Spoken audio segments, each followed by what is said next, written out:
Здравейте на всички! Отдавна се каня да направя това видео. Не знам защо не съм го правил до сега. Може би трябваше да го направя по-рано. Кой е Ивелин Михайлов? Как Ивелин Михайлов се докосна до моето сърце, до сърцето на една майка и нейното дете? Още миналата година, 15 октомври, имам едно странно хоби и от време на време помагам на болни дечица, на самотни майки, на старчески домове, на дом майка дете и така нататък. Но това са си моите хобита. Все още има хора, които правят такива неща. Миналата година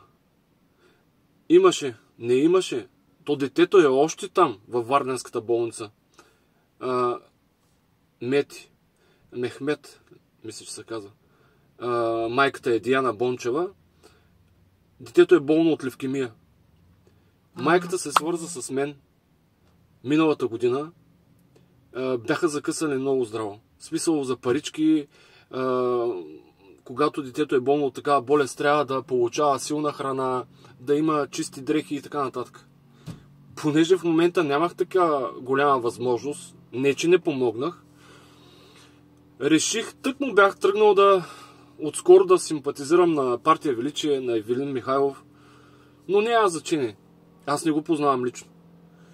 Но знаех, че има човек, който го познава и го помолих да се свърже с него, дали може да ни помогне в момента.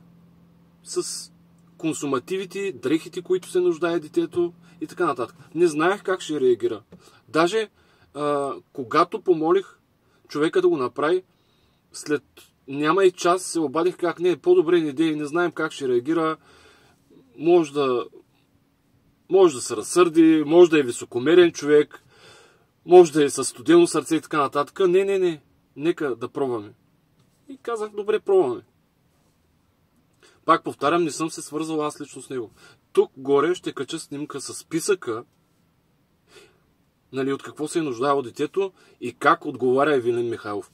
Без да познава мен, без да познава майката, без да познава детето. И без да е в кой знае какви отношения с човека, който се свързва с него. Ивелин Михайлов откликна на момент. Още на другия ден бяха изпратени то пижами, то дрехи, то блузки и така нататък. Сещам се, че дори имаше една количка, играчка за детето. На Диана. Тук съм прикрил имената, кой е писал на Ивелин Михайлов. Но майката може да потвърди. Аз ще приложа и снимките също. Даже детето имаше период, който беше много зле тогава. И му се едеше, сещам се майката, когато ми звънна и каза, то не имаш ли познати, на детето му се еде риба, но трябва да е само на скара и нещо такова подобно. Аз пак предадах на човека, който ми помага от Варна. Мисля, че това беше споменато с Ивелин и той изпрати там младите идейни бойци, които винаги са около него, правят видеа, това. Знаете и кои са, дали са били точно те, не знам, но организираха. За 2 часа беше организирано, след 2 часа беше организирано да има изпечена скумрия на скара, не от ресторант. Домашно, те са я правили. В смисъл скумрия и картофена салата. В смисъл за някой от вас тези неща ще кажат, какво те са дребни работи. Няколко дрежки, анцук, пижамка, това, мокри кърпи, играчка на детето, организирана храна да се занесе до болницата. Какво толкова, ама ви тези неща, много малко хора ги правите такива неща. Аз се опитах да се свържа с други политици. Няма да споменавам имена. От никъде не ми беше обърнато внимание.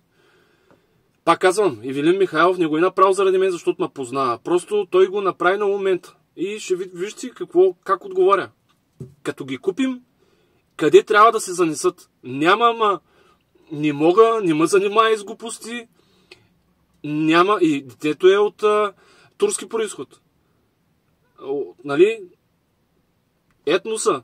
Няма тук ама аз на турци, на роми, на цигани не помагам, не ме занимавайте с глупости и така нататък. Няма дискриминация, няма нищо. Защото той, Ивелин Михайлов, може да чете, нали? Вижда как се казва детето. Така че, някои хора, хубаво си помислете. Къде се продават, какво правите, какви помии, какви неща расти срещу този човек. Защото аз не съм единствения. Вече колко човека излязаха, нали? Такива някакви истории, които имат свързани с него. Миналата година, 15 октомври, сега го казвам. Защото значи не може човек, когато си имал нужда от помощ, той да ти е помогнал по някакъв начин. Нали? Той ми помогна тогава за моята идея, която беше лична. Аз я предложих да помагам, нали, на майката още преди детенцето и да се разболее. В Чехия има друга история. Кръка й беше щупена. Аз се познавам отдавна жената. И Ивелин Михайлов откликва и ми помага веднага, защото аз съм в Германия, аз не съм в България. Организира да занесат храна на детето. Скумрия на скара, салата, да занесат дрехи, пижами и така нататък. То се вижда всичко, ще приложа снимки. И ако тогава не съм му благодарил лично и аз не съм искал да му звъня да го преценявам, защото той наистина е борбен човек, се занимава с много неща, сега е момента да му благодаря. Нали? На Ивелин. Благодаря ти, че откликна и че си човек с топло сърце. Пичага, разбираш ли? Може да си станал народен представител по принуда, но продължавай да бъдеш същия пич. С топло сърце. Винаги ще има хора, които ще бъдат до теб, ще те подкрепят и всичко, нали, каквото има нужда. Някои хора, без да споменавам имена, до вчера нямаха търпение да се срещат с него, нахални такива, да си говорят с него, да си правят видеа.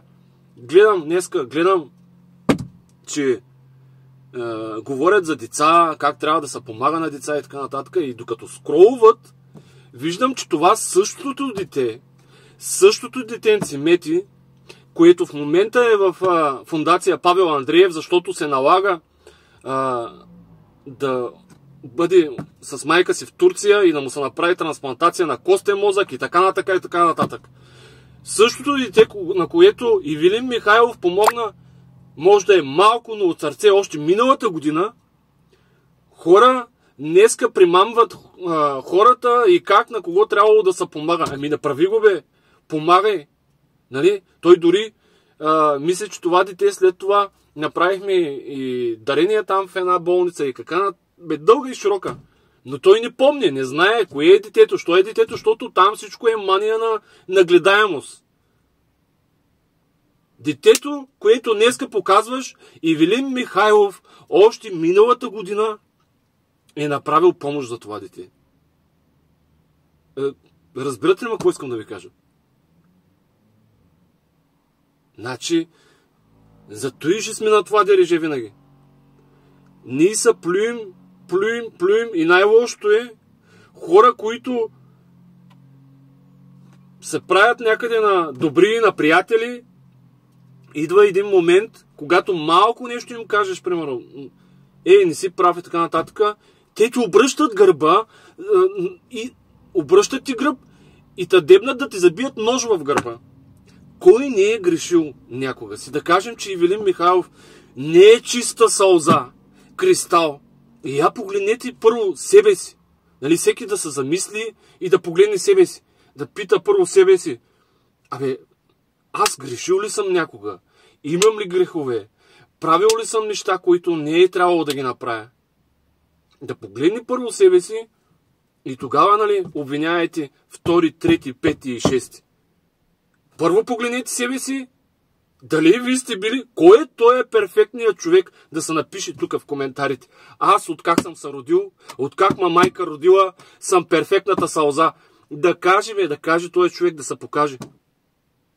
Това е. Дано никой не ми се разсърди. Ивелин Михайлов, благодаря ти още един път. Не ми се сърди за видеото. Знам, че не търсиш показност. Просто аз бях дължен да го направя.